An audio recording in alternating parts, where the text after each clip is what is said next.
नमस्कार, आप सभी को आपके ही अपने YouTube चैनल आर्ट्स क्लास के ऊपर में स्वागत है। और मैं भारती सर पटना बिहार से। जो बच्चे 12वीं कक्षा के जो फाइनल अब एग्ज़ाम देने वाले हैं उनके लिए कुछ महत्वपूर्ण हिस्ट्री के क्वेश्चंस लेके आए हैं।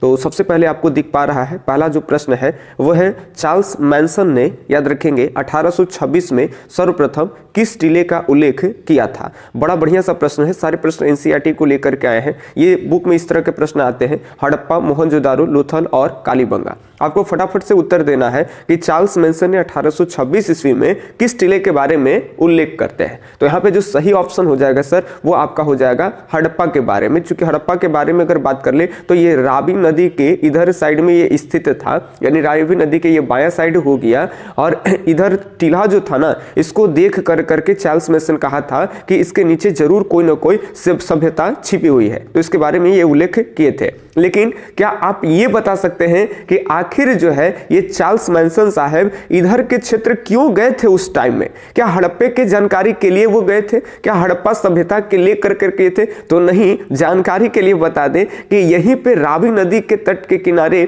और इधर जो झेलम का इलाका है, इधर से सिकंदर और भारत के एक बहुत ही बुजुर्ग कह सकते हैं और एक जिनका नाम है पोरस, और पोरस और सिकंदर के बीच में एक युद्ध हुआ था, हाइडोस्पीच का युद्ध। और इस युद्ध से संबंधित कुछ साक्ष्य को ढूंढने के लिए ये जो चार्ल्स मैनसन है ये इधर गए थे। यानी हम लोग पहले गंगे घाटी की सभ्यता ना, भारत की पहली सभ्यता जानते थे, तो ये तो बाद में पता चलेगा। ये तो पूरी दुनिया को 1924 में जॉन मार्शल ना स्पष्ट करेंगे कि वर्ल्ड का एक सभ्यता है जो गंगा घाटी से पहले भी आई थी, सिंधु सभ्यता, और जो सभ्यता है मेसोपोटामिया की सभ्यता, इनके समकालीन बताएंगे। लेकिन 1826 की बात आ रही है तो इस समय बस हम लोग को यही मालूम था कि हमारी पहली जो सभ्यता है सर वो कौन सी है, तो गंगा घाटी की सभ्यता, यानी वैदिक सभ्यता। और उसके बारे में ये पोरस और सिकंदर के बीच का जो युद्ध होता है उसी के सिलसिले में गए थे कि कुछ भैया जुगाड़ लग जाए, लेकिन इनको हड़प्पा का टीला मिला।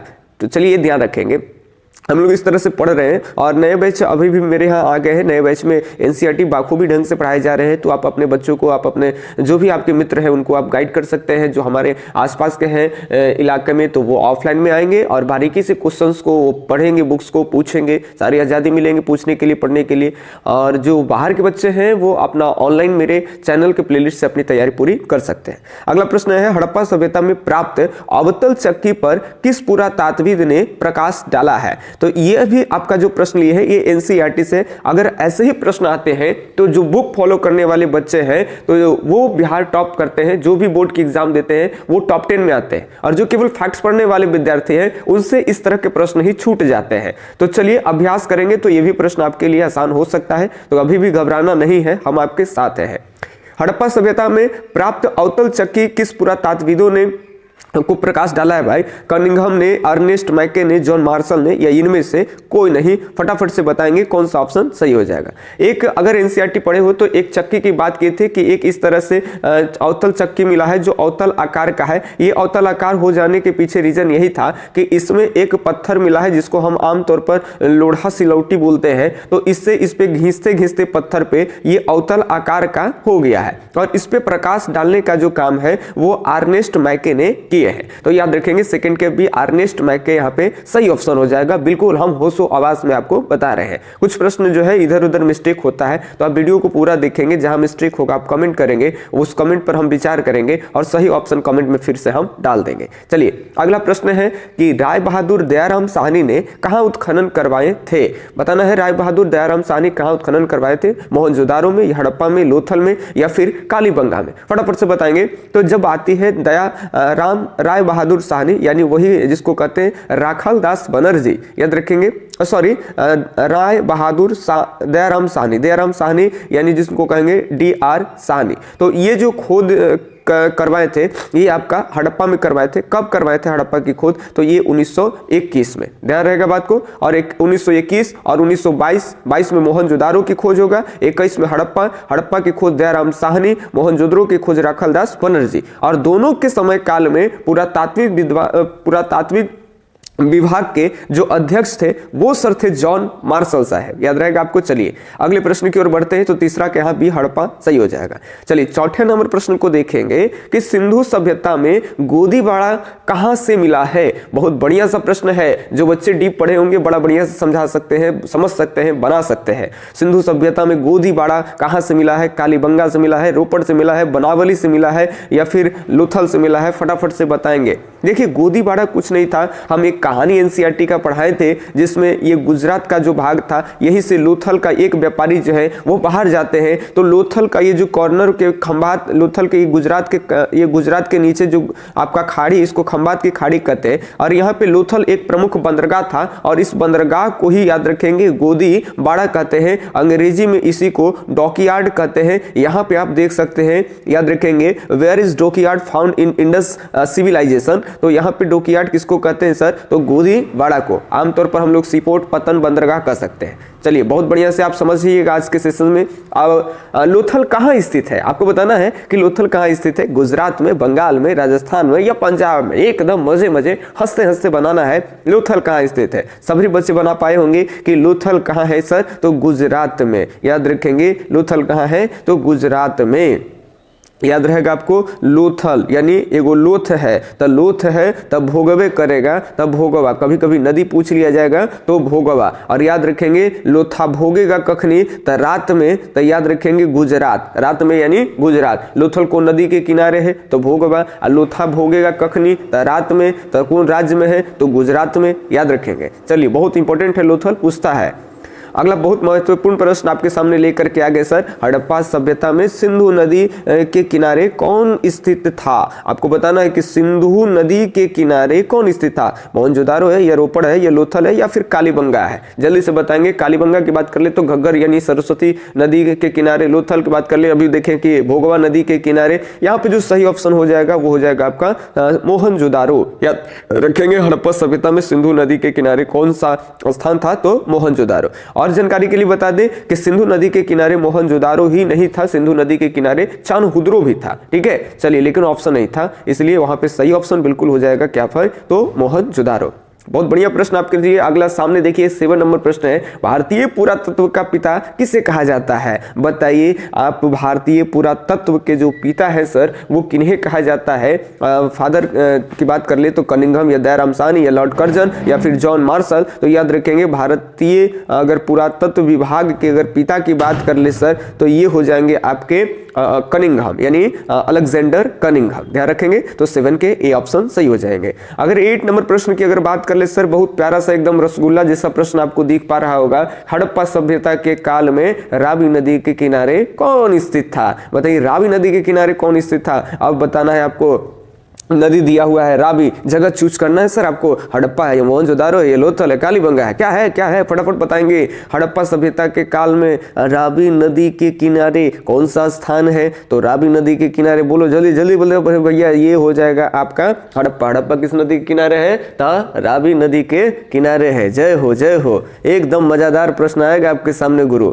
अब बढ़िया सा प्रश्न है, सिंधु घाटी सभ्यता में विशाल स्नानागार के अवशेष कहाँ मिले हैं? आपका 1 है हड़प्पा, दूसरा है मोहनजोदारो, तीसरा कालीबंगा, चौथा लोथल। फटाफट से बताएंगे। सिंधु सभ्यता में यानी सिंधु घाटी की सभ्यता में विशाल स्नानागार, जिसको अंग्रेजी में कहते हैं सर ग्रेट बाथ। बताइए ग्रेट बाथ कहां से पाए गए हैं? फटाफट से बताएंगे। हड़प्पा से, मोहनजोदारो से, कालीबंगा से, या फिर लोथल से? तो ये याद रखेंगे, ग्रेट बाथ यानी एक विशाल स्नानागार की बात कर ले तो इसका आयताकार जलाशय का एक साक्ष्य मिला है, और इसका प्रयोग जरूर संभावना लगाया जाता है कि एक धार्मिक अनुष्ठान के लिए किए जाते होंगे। और ये प्राप्त हुआ है मोहनजोदारो से, जिसके तीनों और कक्ष बने हुए थे। चलिए सारे बात हम लोग देखे थे, यहाँ बात ज्यादा करेंगे तो लेट हो जाएगा, वीडियो बहुत लंबा चला जाएगा। तो 9 के बी ऑप्शन मोहनजोदारो सही है। चलिए बहुत महत्वपूर्ण प्रश्न आ गया। कलकत्ता में एशियाटिक सोसाइटी ऑफ बंगाल की स्थापना कब हुई थी? 1784, 1783, 1785, 1790? फटाफट से बताना है। चलिए वो प्रश्न आपके लिए छोड़ते हैं कि कमेंट बॉक्स में करिएगा, क्योंकि बाद में बच्चा कमेंट नहीं करता है।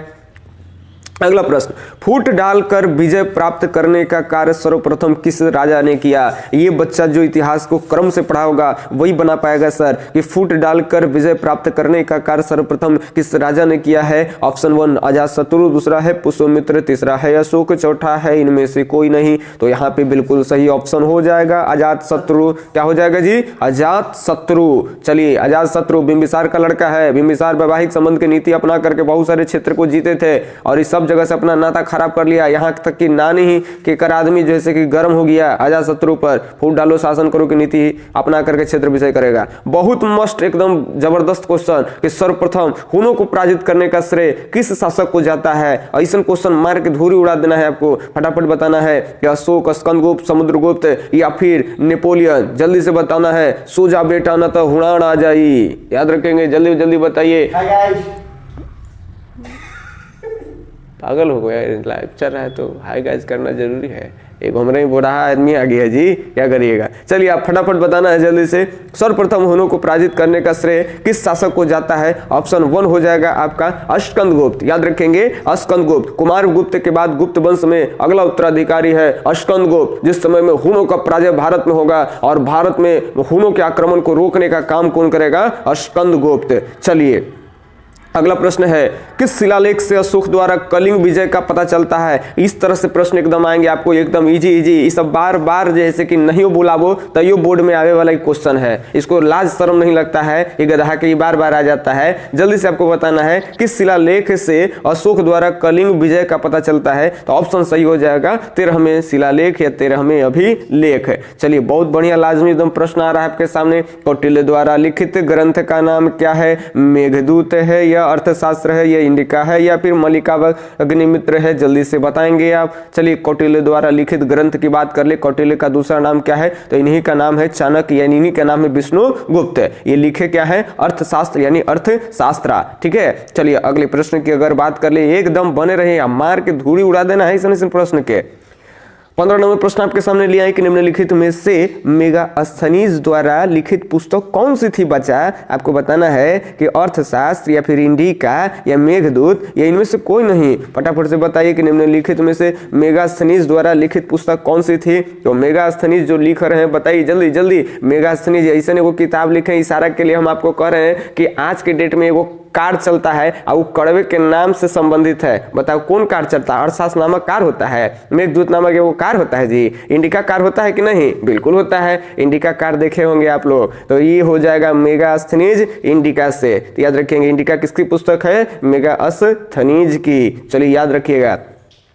बहुत बढ़िया सा प्रश्न आपको दे रहे हैं, अभिज्ञान शकुंतलम के लेखक कौन थे? कौन है अभिज्ञान शकुंतलम के लेखक? फटाफट बताना है, ये अभिज्ञान शकुंतलम के लेखक कौन हो जाएगा? कालिदास, बाणभट्ट, अश्वघोष या फिर कौटिल्य? ये तो हिंदी के बच्चा जो होंगे एकदम फट दुना मारेंगे, हिंदी का प्रश्न है, लेकिन कई सारे हिंदी का प्रश्न इतिहास में लिंक हो जाता है। सबसे पहले हम आपको बता दें कि अगर लेखक कह दिया है तो ये पद तो नहीं होगा, ये गद्य होगा सर। याद रखेंगे ये क्या होगा? गद्य है। चूंकि गद्य की रचना करने वाले को लेखक कहते हैं और पद की रचना करने वाले को लेखक नहीं सर, उसको कवि कहते हैं। अगर हिंदी पढ़े होंगे तो इतना बात तो आपको मालूम ही होगा। तो फटाफट बताएंगे यहाँ पे कौन हो जाएंगे? तो कालिदास। याद रखेंगे कालिदास का ये पुस्तक है, ये कालिदास की रचना है, ये एक नाटक है और आप सब जानते हैं कि नाटक गद्य विधा के अंतर्गत आता है। तो यहाँ पे सही ऑप्शन हो जाएगा सर कालिदास। याद रखेंगे अभिनव शकुंतलन, अभिज्ञान शकुंतलन के लेखक कौन है? कालिदास।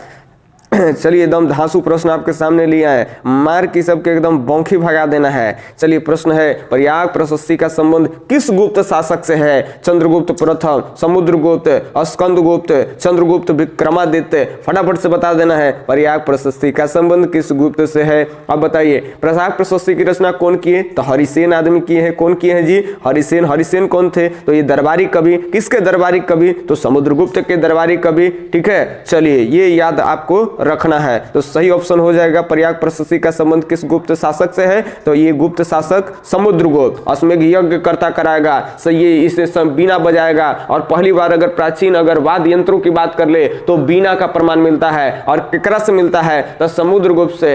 ये वो राजा है। चलिए बहुत हो गया। अगला प्रश्न अगर देखें, अर्थशास्त्र एवं इंडिका से, अर्थशास्त्र एक पुस्तक की बात कर रहा है जो आपका चाणक्य जी का है। इंडिका अभी देखे, इंडिका मेगास्थनीज का है, और ये दोनों किताबों की बात कर रहा है कि अर्थशास्त्र और इंडिका से किस राजवंश की जानकारी मिलती है। आपको राजवंश का नाम बताना है, मौर्य का, गुप्त का, कुषाण का और सातवाहन के, फटाफट से बताएंगे। तो ये दोनों पुस्तकों से याद रखना है आपको जानकारी किसकी मिलती है सर जी, तो जानकारी मिलती है मौर्य के। याद रखेंगे, अर्थशास्त्र से भी और इंडिका से भी जानकारी किसकी मिलती है, मौर्य के। बहुत खूब, अगर आप मार रहे बढ़िया से तो एकदम मजा आ जाएगा। चलिए आप बने रहिए खाली। उपनिषदों की संख्या कितनी है, ऐसा तो पूछ देगा तब परान भागा देना है क्वेश्चन के मार के। उपनिषदों की संख्या कितनी है, तो यहाँ पे 108 है, 104 है, 110 है और 150 है। तो जानकारी के लिए बता दें कि कुल जो है सर उपनिषदों की संख्या वो 108 है। इसमें थोड़ी बातें याद रख सकते हो तो ठीक है, नहीं भी बचेगा तो कोई दिक्कत नहीं। उपनिषद को 4 + 2 आप प्लस 102 कर दे रहे हैं, कहिएगा ये कौची कर दिए, तो देखिए गिन लीजिए टोटल 108 है कि नहीं है। तो ये बात तो आपको बता दें कि 4 उपनिषद ऐसे हैं जो गद्य विधा में है। याद रखेंगे, गद्य माने कहानी के रूप में है, इसमें बहुत ज्यादा अलंकार वगैरह सब कुछ का प्रयोग नहीं किया गया है, ये गद्य फॉर्म में है। याद रखेंगे 4, जेकरा में श्वेताश्वर उपनिषद की बात कर ले तो यही गद्य में से है। 2 ऐसा उपनिषद है सर एकरा में गद्य और पद्य दोनों फॉर्म में है। और याद रखेंगे अगर बात कर ले हम 102 उपनिषद के तो ये केवल यानी सिर्फ पद फॉर्म में है। ये ध्यान रखेंगे, ये केवल कौन विधा में, तो पद विधा में। तो टोटल अगर बात कर ले तो कुल उपनिषदों की संख्या रेडीमेड अगर देख ले सर तो 108 है। ध्यान रहेगा आपको। चलिए, कभी कभी उपनिषद से ही पूछता है। एक होता है मुंडको उपनिषद, और मुंडको उपनिषद से क्या लिया गया है, तो सत्यमेव जयते लिया गया है। आप जानते हैं सत्यमेव जयते कहां से लिया गया है, मुंडको उपनिषद से। चलिए, बहुत बढ़िया, आपका एकदम हिस्ट्री हो जाएगा। केवल आप मेरे वीडियो सीरीज में बने रहिए, लाइक नहीं करना भूलिएगा, ये वो हमको थम्स अप भेज दीजिए बढ़िया से एकदम अंगूठा मार के। चलिए, फाहियान किसके शासनकाल में भारत आए थे, फाहियान आवे वाला आदमी के नाम बताना है आपको। समुद्रगुप्त है या रामगुप्त है या स्कंदगुप्त है या चंद्रगुप्त, विक्रमादित्य है, जल्दी से बताना है। विक्रमादित्य, मेरा लौंडा आ गया। चलिए जल्दी जल्दी बताइए, फाहियान किसके शासन काल में भारत आया था, जल्दी से बताना है। लौंडा आप गलत नहीं समझिएगा, हमारे बच्चा का नाम है विक्रमादित्य गुप्ता। चलिए, फाहियान किसके काल शासन काल में भारत आया था, समुद्रगुप्त, रामगुप्त, स्कंदगुप्त और चंद्रगुप्त। तो फाहियान याद रखेंगे चंद्रगुप्त, यानी इन्हीं ये टाइटल लेंगे, उपाधि जो विक्रमादित्य कहलाते हैं। ठीक है, और एक मालवा के राजा जो विक्रम थे, जिन्होंने शक संवत की शुरुआती की है, सॉरी विक्रम संवत की शुरुआती किए हैं, तो वो भी विक्रमादित्य की उपाधि लगाए हैं। तो फाहियान याद रखेंगे चंद्रगुप्त द्वितीय, ये गुप्त काल का चंद्रगुप्त की बात कर रहे हैं, और वो द्वितीय है और वो इस में उपाधि लगाता है विक्रमादित्य, तो इसको कहते हैं चंद्रगुप्त विक्रमादित्य। तो ये 20 का डी ऑप्शन सही है, याद रहेगा आपको। चलिए, अगला प्रश्न आ गया, मेगास्थनीज कौन था, जल्दी से बताना है। मेगास्थनीज कौन था भैया, अब यहाँ आपको देखिए ऑप्शन मिल रहा है सर, मेगास्थनीज कौन है। तो मेगास्थनीज यात्री है कि व्यापारी है कि राजदूत है कि गुलाम है, तो मेगास्थनीज क्या है। अब देखो, मेगास्थनीज ट्रैवलर करने तो आया नहीं था यहाँ घूमने के लिए, कोई बड़ा व्यापारी है ही नहीं, गुलाम तो है ही नहीं। तो मेगास्थनीज को सेल्यूकस निकेटर ने अपने दामाद सेल्यूकस निकेटर के हो गया, तो चंद्रगुप्त मौर्य हो गया। समझ रहे बात ना। तो चंद्रगुप्त मौर्य के दरबार में भेजा गया था, तो ये एक हो गया राजा का भाई मैसेज लेके जा रहा है, मैसेंजर टाइप के, तो राजा का ये दूत हो गया, इसको कहेंगे राजदूत। तो आपको मारना है राजदूत। कई लोग सोचता है कि बाहर से आया है तो यात्री होगा, ऐसे करिएगा तो 0 नंबर मिल जाएगा। समझ रहे बात ना। तो ये चलिए ध्यान रखिएगा इस सब प्रश्नों पे। ये तो मलाई वाला क्वेश्चन आ गया जी, यही में लेकिन गलती करके आ जाता है। पंच चिन्ह वाले सिक्के बने होते थे, सोने के, चांदी के, तांबे के, डी है कि बी एवं सी दोनों के। अक्सर बच्चा के जब ऐसा प्रश्न आता है ना, तब बी और सी दोनों ऐसा का में ध्यान चले जाता है कि लगता है यही का होगा। ध्यान रखेंगे, पंचमार्क के जो सिक्के होते थे सर जी चांदी के बने होते थे, और ये अनियमित आकार के होते थे। याद रखेंगे, इसका कोई फिक्स आकार नहीं होता था, ये पूरा गोल शेप में नहीं होता था, कभी ऐसा हो जाता था, कभी इस तरह से होते थे, अनियमित टाइप के। लेकिन ध्यान रखेंगे चांदी के छड़ों से बनाए जाते थे, लेकिन याद रखेंगे कभी कभी तांबे के रूप में भी इसका उल्लेख मिलता है पंच चिन्ह वाले सिक्के के। इसलिए बिल्कुल सही ऑप्शन की बात कर ले तो डी ही हो जाएगा, बी और सी दोनों। तो कंफ्यूज नहीं होना है, एकदम ध्यान रखना है। महाभारत से क्वेश्चन आ गया, मार्क को ध्यान देना है। भीष्म को और क्या कहा जाता है, पार्थ कहा जाता है, गंगा पुत्र या फिर मधुसूदन कहा जाता है, या इनमें से कोई नहीं, सब जानता है। पितामह भीष्म को गंगा पुत्र कहा जाता है, जिसमें बाण के सरिया पे मार के एकदम सुलता देते हैं। चलिए अर्जुन जी अगला 24 नंबर प्रश्न है, अभिमन्यु किसका पुत्र है? जल्दी से बताना है, अभिमन्यु किसका पुत्र है? भीम का, अर्जुन का, नकुल का, सहदेव का? जल्दी से बताना है। तो याद रखेंगे अभिमन्यु जो है अर्जुन का पुत्र है, जो महाभारत के युद्ध के दौरान मारा जाता है। चलिए 24 के यहाँ पर बी ऑप्शन सही हो गया। ऐसा क्वेश्चन के एकदम प्राण भगा देना है, तब तुम कहलाओगे कि हाँ हम भारती सर के बच्चा हैं। तो अरे हमको नहीं कहो सर, तो कोई दिक्कत नहीं, लेकिन बुखार भगा देना है तुमको इतिहास के प्रश्नों को। द्रौपदी को स्वयंवर में किसने जीता था? अब बताना है कि कौन द्रौपदी को जीत करके लाया था। भीष्म लाया था, अर्जुन लाया था, दुर्योधन लाया था या कर्ण लाया था? जल्दी से बताना है। तो पहले तो ये याद रखेंगे कि द्रौपदी पांचों पांडव की पत्नी है, इसको जीत के लाने वाला आदमी यही है अर्जुन। लेकिन आता है तो हम लोग बाकी परंपरा देखते हैं कि उसकी मम्मी बोल देती है कि बेटा क्या लाया था, कि पांचों में बांट लो, तो पांचों से विवाह हो जाता है। आपको ऐसे प्रश्नों पे फोकस नहीं करना है। चलिए आपको बताना है कि कौरवों की संख्या कितनी थी? जल्दी जल्दी बताना है। कौरवों की संख्या हम लोग देखिए, पांडव कितने थे? 5। और कौरवों की संख्या कितने हैं? 100, 105, 90, 110। यहाँ पे सही ऑप्शन हो जाएगा, कौरवों की संख्या याद रखेंगे 100 है। ठीक है, पांडव की संख्या 5 है। ये तो एकदम ऐसा प्रश्न आ गया ना, मार के एकदम चाप जाए वाला। महाभारत की रचना किस भाषा में हुई थी? संस्कृत में हुई थी, पाली में हुई थी, प्राकृत में हुई थी या फिर हिंदी में हुई थी? बताइए, हिंदी में है? नहीं है। प्राकृत में है? नहीं है। यहाँ पे सही ऑप्शन हो जाएगा सर संस्कृत में। अब देखिए, महाभारत की रचना कह दे या वेद की रचना कह दे, सब संस्कृत में हुआ है। यहाँ ध्यान रखेंगे, प्रश्न की संख्या धीरे धीरे बढ़ रही है, इसीलिए अब हम लोग आगे देखेंगे, लेकिन कुछ प्रश्न और करा दे। ऋग्वैदिक काल के लोग किसकी पूजा करते थे? जी, विष्णु के, शिव के, लक्ष्मी के, प्रकृति के। तो याद रखें, ऋग्वैदिक काल के लोग किसकी पूजा करते थे? प्रकृति की पूजा करते थे, प्राकृतिक पूजक थे। ठीक है, चलिए अब हम लोग नाथ मुनि से लेकर के ये सारा क्वेश्चन, अभी बहुत सारा क्वेश्चन हम आपके लाए हैं, ऐसे ऐसे प्रश्न लाए हैं कि अगर हमारे साथ अगर 2-4 दिन बने रहेंगे तो एकदम लगेगा एग्जाम में कि सभी प्रश्न जो है वो आपके देखे आ रहे हैं। अंतिम तक वीडियो के बने रहने के लिए हम आज आपका एकदम दिल की गहराई से आभार व्यक्त करते हैं। और तब तक के लिए धन्यवाद। मिलते हैं अगले वीडियो में। आपका दिन शुभ हो। जय हिंद, अल्लाह हाफिज।